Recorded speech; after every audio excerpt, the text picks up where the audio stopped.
to the max. I want to love you. Pretty young thing, you need some loving. To the love and care. Hello soldiers, it is Moonwalking Kingdom back again with another Michael Jackson video. So today, I'm going to be reacting to a video called Michael Jackson's Draw My Life.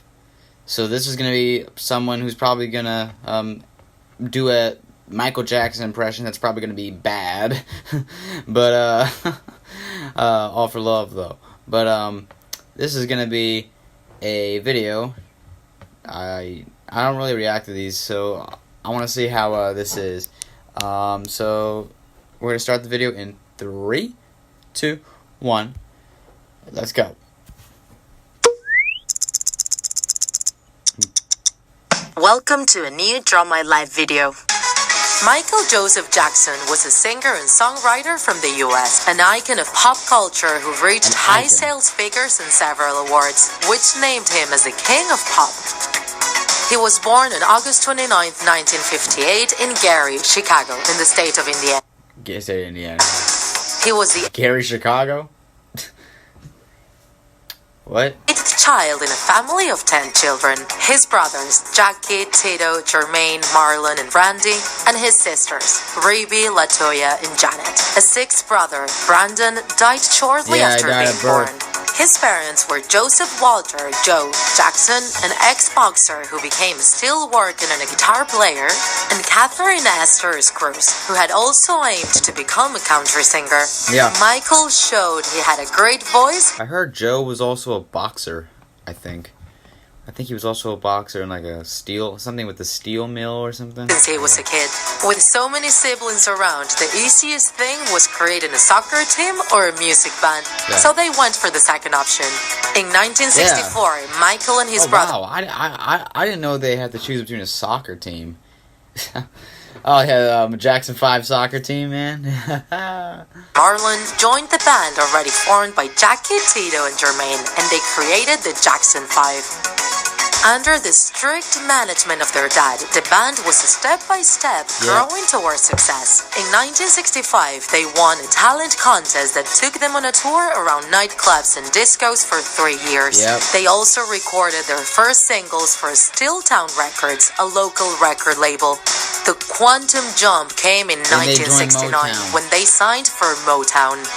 With them, they published up to 10 albums in 6 years, and their first 4 singles made it to the first place in the sales list. The whole family moved to a big house in California, and Michael started to stand out as a soloist. It was during those years that he released his first CDs alone with Motown. Got to Be There, Ben. Got to Be There, Ben, Music and Me, and Forever Michael. Albums that are not even talked about in this fan community. And though he was quite successful as well, Michael and his siblings got sick of Motown being so strict with their music and so then they moved to Epic. Restricting their creativity. So, in 1975, they decided to sign for Epic Records and start a new stage in their career, changing their name to the Jacksons. They released 6 more albums between 1976 and 1984, with Michael as the main songwriter. As for Michael alone, he had his debut in film in 1978 with the musical The Wiz, a modern revision of The Wizard of Oz. During the filming, Michael strengthened links with Quincy Jones, the soundtrack songwriter, who was interested in producing his new CD. Off the Wall. The year after, they released Off the Wall, a more mature album than his previous ones, which included songs written by Stevie Wonder and Paul McCartney. It was a great success, especially the singles Don't Stop Till You Get Enough and Rock With You. He got several awards thanks to it, including a Grammy Award. But this success was actually small compared to that of his next album, Thriller. Still, the best-selling album of all time. The bomb in his career. Not long ago, it was officially the most sold CD in the history of music. Of course, he got dozens of awards with it, and also some of his classics such as Billie Jean, Beat It, or Thriller. That's not spelled right. With this last one, Thriller, he recorded a video with the film director John Landis in 1983 with a zombie theme. which turned into a landmark in the history of video clips and an icon for the recently created TV channel MTV. That same year, he performed for the TV special commemorating Motown's 25th anniversary, a concert recorded live where Michael performed Billie Jean and showed the whole world for the first time his famous moonwalk dance. I'm gonna be real.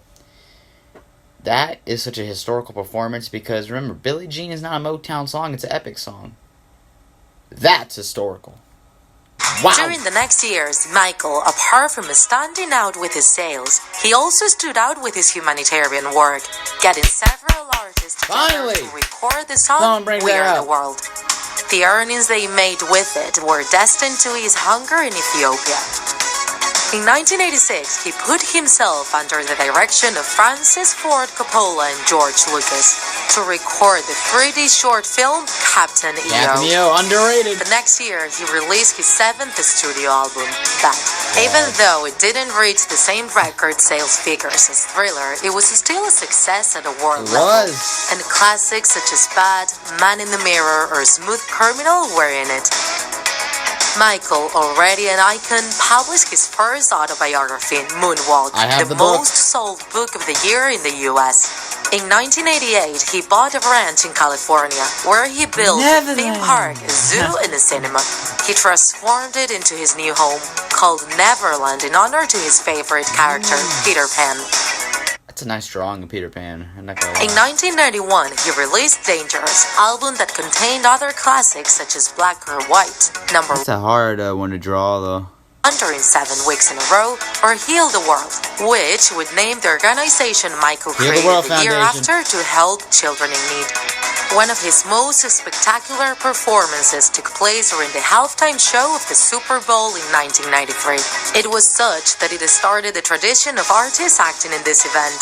In 1994, he one of the greatest Super Bowl performances of all time, even though he lipped it, but it's still Michael Jackson. Surprised everyone secretly marrying Lisa Marie Presley. Oh, so they skipped the allegations completely then?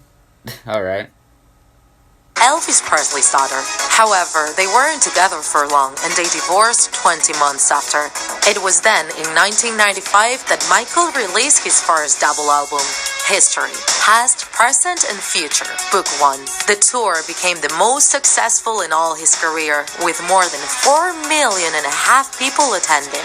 It was accompanied by the release of Blood on the Dance Floor, History in the Mix, a remixes album.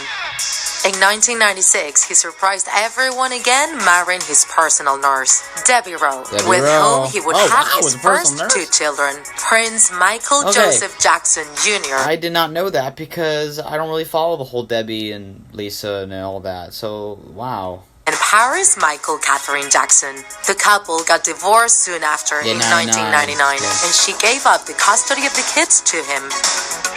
In 2001, Michael released his last studio album, Invincible, with singles such as You Rock My World and Butterflies. After a series of concerts at the Madison Square Garden in New York to celebrate the 30th anniversary of his career, Michael went on an 8-year period of silence when he had his 3rd child, Prince Michael Jackson II. BG. It wasn't until March 2009 that 2003... he did One More Chance, but then he stopped making music, but then he did stuff for Thrill 25 in 2007, 2008. Went on a stage again to announce his so waited for comeback with a tour called This Is It. But finally, the tour was cancelled when, some months before it started, Michael unexpectedly died. On June 25, 2009, while he was in his mansion, he suffered a cardiorespiratory failure and doctors couldn't do anything to save him. He was buried in the Forest Lawn Cemetery in Los Angeles after a funeral broadcasted on TV and watched by more than 2,500 million people.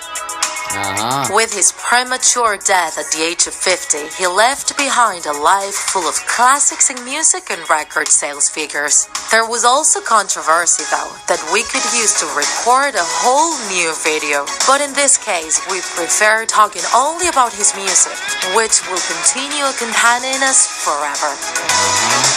Yeah, so,